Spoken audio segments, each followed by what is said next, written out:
Boa tarde, tudo bem com vocês? Nós começamos ontem uma série falando sobre os três maiores inimigos do cristão: a carne, o mundo e o diabo.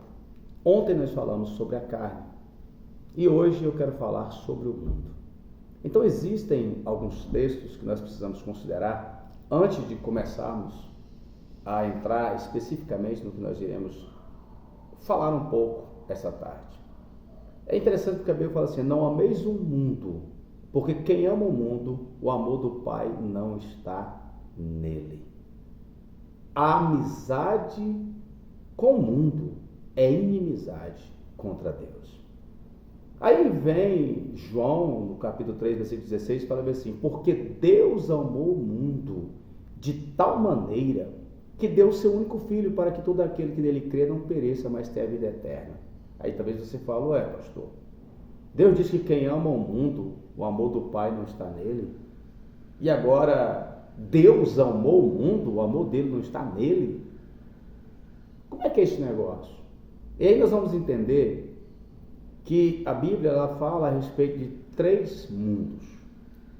O mundo físico, que está lá no capítulo 1 de Hebreus, que diz que os mundos que foram criados pela palavra de Deus foram criados. Então, não está falando do mundo físico, do cosmos. Mas também existe o mundo pessoas. Quando diz que Deus amou o mundo de tal maneira, Deus amou as pessoas que estão no mundo. E quando diz que quem ama o mundo, o amor do Pai não está nele, está falando do sistema, sabe? Esse sistema corrupto, maligno, porque a Bíblia diz que o mundo jaz no maligno. Ou seja, está falando desse mundo governado pelo diabo, por esse sistema corrupto, perverso, maléfico, que estamos inseridos.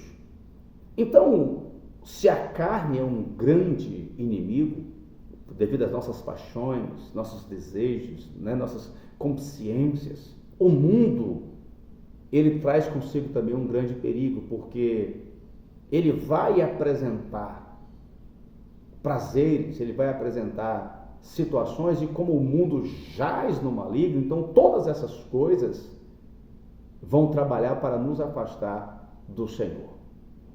O que a Bíblia fala? Que os desejos da carne, os desejos dos olhos e a soberba da vida não vêm do Pai, mas do mundo.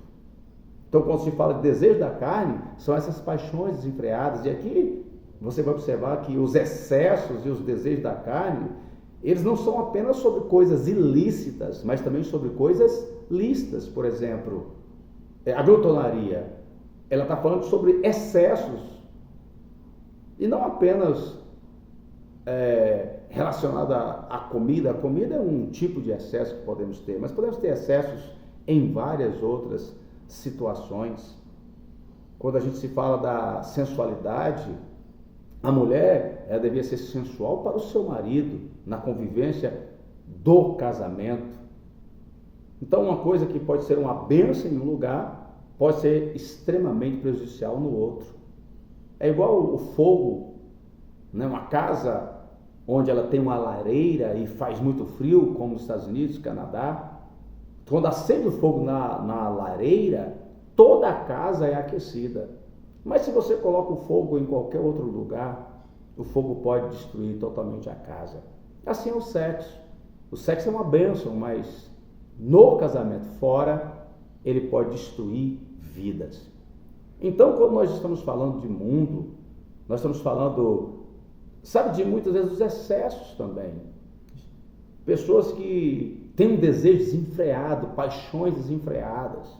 Então, a carne com seus desejos, é o que diz: os desejos da carne, os desejos dos olhos e a arrogância, a soberba da vida não vem do Pai. Então nós precisamos aprender a dominar esses desejos, a vencer esses desejos. Quando fala dos desejos dos olhos, é aquela vontade que as pessoas têm de tudo que vê, elas desejam. Tudo que vê, elas querem. Elas é aquele desejo de acumular mais, de sempre ter mais. Elas não podem ver as coisas que elas cobiçam. Sabe aquele desejo insaciável? Quando fala os desejos dos olhos, está falando daquele desejo insaciável. Eu tive um pastor que ele falava uma coisa interessante. Ele falava: existem duas coisas que nunca param de querer. São os olhos de ver e o inferno de receber. Então, esse desejo não é apenas de querer mais, mas de cobiçar em qualquer área da vida. Sei lá, um carro mais rápido, uma casa nova, a última invenção tecnológica, sabe? O olho vê, a pessoa cobiça, a pessoa deseja, ela quer cada vez mais. É o materialismo que nos leva a acumular sem fim, que nos faz esquecer que nós não podemos servir a Deus e as coisas, não podemos servir a Deus e ao dinheiro, não podemos servir a Deus e a mamon. A soberba da vida é esse orgulho que vem das posses e das realizações, é acreditar que nós somos definidos por aquilo que nós temos. Esquecemos que tudo o que há no mundo, os desejos da carne, os desejos dos olhos e a arrogância da vida, não vem do Pai, mas do mundo. E a questão é, pastor, como vencer o mundo? A carne, eu entendi, o senhor falou que eu preciso vigiar e orar. Não adianta só orar e não vigiar. Eu preciso crucificar a minha carne e eu preciso andar em espírito. E o mundo, pastor? Como que eu venço o mundo? Olha, em 1 João capítulo 5, versículo 4, tem algo que é sobrenatural. Tem uma passagem que nos dá convicção, certeza. Eu disse antes que o mundo jaz no maligno. E somente os espirituais podem entender essa verdade. Somente aqueles que possuem uma mente renovada podem vencer o mundo. Olha o que diz a palavra de Deus. Porque todo que é nascido de Deus vence o mundo. E esta é a vitória que vence o mundo, a nossa fé. Então, pastor, o que fazer? Primeiro, a primeira coisa, eu preciso reconhecer que eu sou um filho de Deus. Olha só que coisa extraordinária.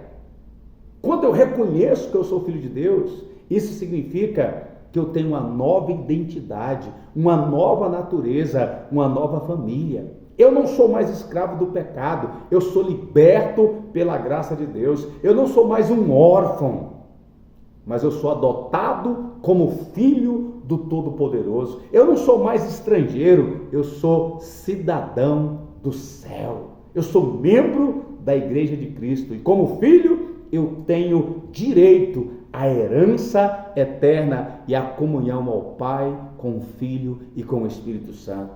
Eu preciso também obedecer os mandamentos. Como é que eu venço o mundo, pastor? Obedecendo os mandamentos. Olha que coisa extraordinária. Isso quer dizer que eu preciso ter uma nova conduta, uma nova ética, uma nova missão. Meu Deus, nós não vivemos mais segundo a nossa vontade, mas segundo a vontade de Deus. Não seguimos mais os padrões do mundo, mas buscamos os padrões, os princípios de Deus, os princípios da palavra de Deus. E como obedientes, como filhos obedientes que nós somos, nós devemos amar a Deus sobre todas as coisas e ao próximo como a nós mesmos. Aí eu quero finalizar dizendo para nós que nós precisamos resistir às tentações do mundo. Como assim, pastor? Eu preciso ter uma nova atitude, uma nova postura, uma nova esperança. Eu preciso renovar a minha mente, transformar o meu entendimento, para que eu possa conhecer a vontade de Deus, que sempre será boa, agradável e perfeita. Eu não posso me deixar ser levado pelos desejos da carne, pelos desejos dos olhos, pela soberba da vida. Eu não posso me conformar com a nova moda, com as novas ideologias, com as falsas religiões do mundo, com os falsos ensinos de hoje em dia. A minha mente precisa ser renovada, o meu entendimento precisa ser transformado. E eu preciso lembrar que eu não posso me desanimar com as tribulações, com as perseguições, com as aflições do mundo, até porque Jesus diz: no mundo tereis aflições, mas tende bom ânimo, eu venci. Olha só. Então, queridos, se fizermos isso, nós venceremos o mundo. Então, guarda isso pela última vez.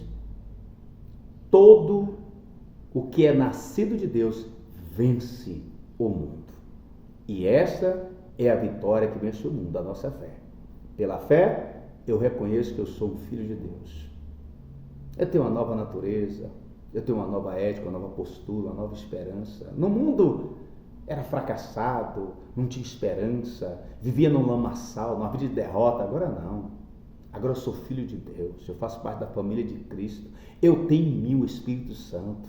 Eu tenho a palavra de Deus que me ilumina. Eu tenho irmãos que me fortalecem. Eu tenho igreja onde eu congrego e mutuamente somos fortalecidos. Eu tenho uma palavra que me mostra o que é vontade de Deus, o que não é, o que é certo, o que é errado.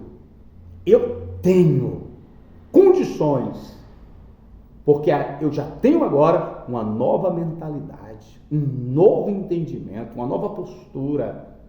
Eu tenho a mente de Cristo, eu tenho uma nova natureza. Se eu nasci de Deus, eu venço o mundo. Pense nisso. Forte abraço.